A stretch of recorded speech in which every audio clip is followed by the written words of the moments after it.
এবং মানুষকে তার ন্যায্য অধিকার থেকে বঞ্চিত করেছে বারবার।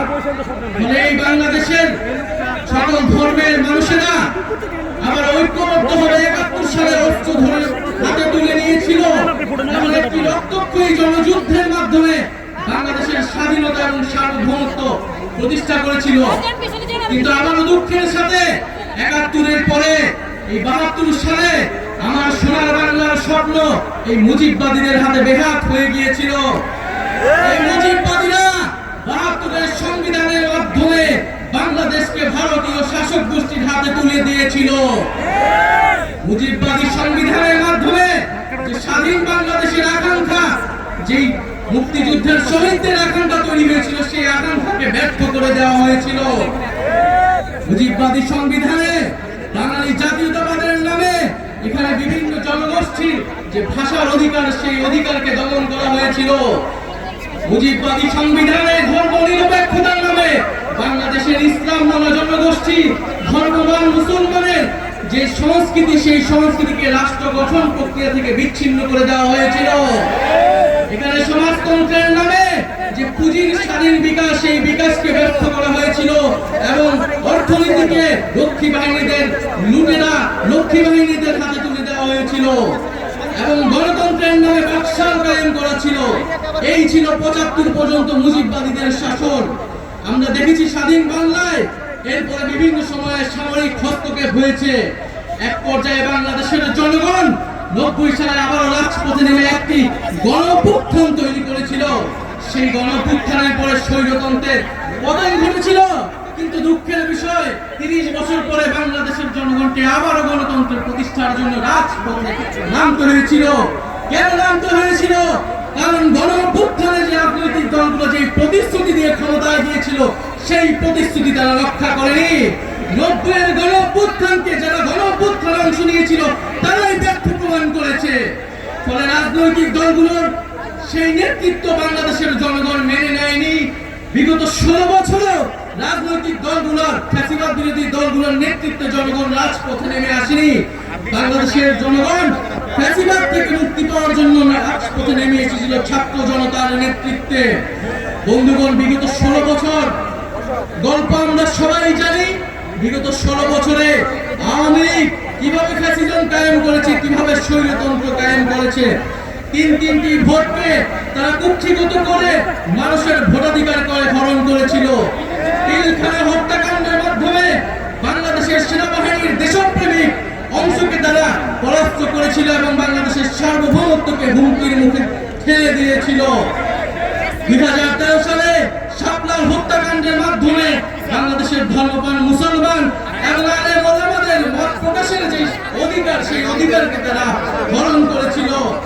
এছাড়া ধারাবাহিকভাবে কোটা সংস্কার আন্দোলন, নিরাপদ সড়ক আন্দোলন, মোদী বিরোধী আন্দোলন তারা হত্যাকাণ্ড এবং দমন পীড়ন চালিয়েছে।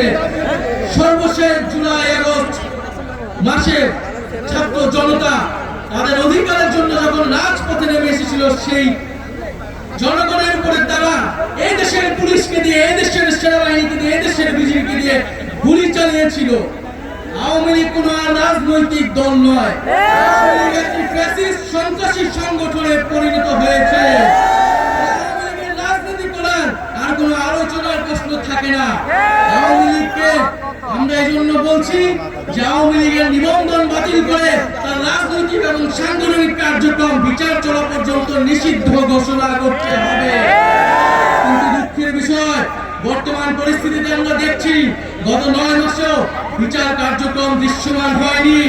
জুলাইয়ের শহীদ পরিবার এবং নিহতদের যে রাষ্ট্র দায়িত্ব নেওয়ার কথা ছিল, তাদের যে মর্যাদার জীবন নিশ্চিত করার কথা ছিল, সেই নিশ্চিত করতে পারেনি এই অন্তর্বর্তী সরকার।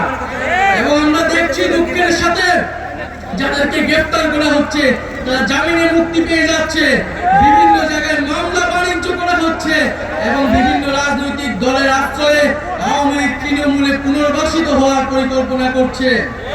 বন্ধুগণ, আমরা দেখতে পাচ্ছি যে আমাদের এই অন্তর্বর্তী সরকারের সময়, গণঅভ্যুত্থান পরবর্তী সরকারের সময় যে নির্বাচন কমিশন গঠিত হয়েছে, সেই নির্বাচন কমিশন গণহত্যাকারী ফ্যাসিস্ট আওয়ামী লীগের লোকদেরকে প্রার্থীতা অযোগ্যতা ঘোষণা করতে সম্মতি দিচ্ছে না। তারা বলছে যে এটি নাকি রাজনৈতিক সিদ্ধান্ত। নির্বাচন সংস্কার কমিশন সুস্পষ্টভাবে সুপারিশ করেছে, যারা গণহত্যা করেছে, যারা লুটপাট করেছে, যারা ফ্যাসিস্ট আওয়ামী লীগের সাথে জড়িত ছিল, তারা কোনোভাবে আগামী নির্বাচনে অংশগ্রহণ করতে পারবে না। কিন্তু নির্বাচন কমিশন এখনো সেই প্রস্তাবে সম্মত হচ্ছে না। আমরা সন্দেহ প্রকাশ করছি এই নির্বাচন কমিশন কার পারপাস সার্ভ করবে। ভুলে গেলে চলবে না, গণঅভ্যুত্থানের পরে এই নির্বাচন কমিশন গঠিত হয়েছে। আমরা দুঃখের সাথে দেখতে পাচ্ছি বিভিন্ন মিডিয়ায় সাংবাদিকরা প্রশ্ন করছে, সারা প্রশ্ন করার সাহস পাচ্ছে যে শেখ হাসিনা কি গণহত্যাকারী, সেটা কি প্রমাণিত হয়েছে কি প্রমাণিত হয় নাই। সেই সব সাংবাদিকদের উদ্দেশ্যে বলতে চাই, আপনারা সাংবাদিক নন, আপনারা ফ্যাসিস্ট আওয়ামী লীগের দোষর। শুধু বাংলাদেশে নয়, পুরো পৃথিবীতে জাতিসংঘের রিপোর্টও স্পষ্টভাবে প্রমাণিত হয়েছে শেখ হাসিনার নির্দেশে, আওয়ামী লীগের নির্দেশে, আওয়ামী লীগের পরিকল্পনায় এই জুলাই আগস্টে গণহত্যা এবং মানবতা বিরোধী হত্যাকাণ্ড সংঘটিত হয়েছে। আজকের এই বিক্ষোভ সমাবেশ থেকে আমরা সুস্পষ্টভাবে বলতে চাই, অতি অবিলম্বে আওয়ামী লীগের যে নিবন্ধন, সেই নিবন্ধন বাতিল করতে হবে।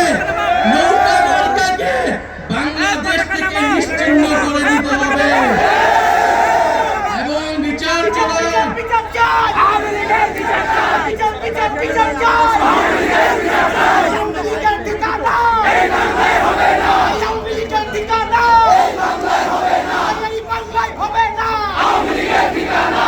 এবং বিচার চলাকালীন পর্যন্ত আওয়ামী লীগের সাংগঠনিক এবং রাজনৈতিক কর্মকাণ্ড আইন করে নিষিদ্ধ ঘোষণা করতে হবে।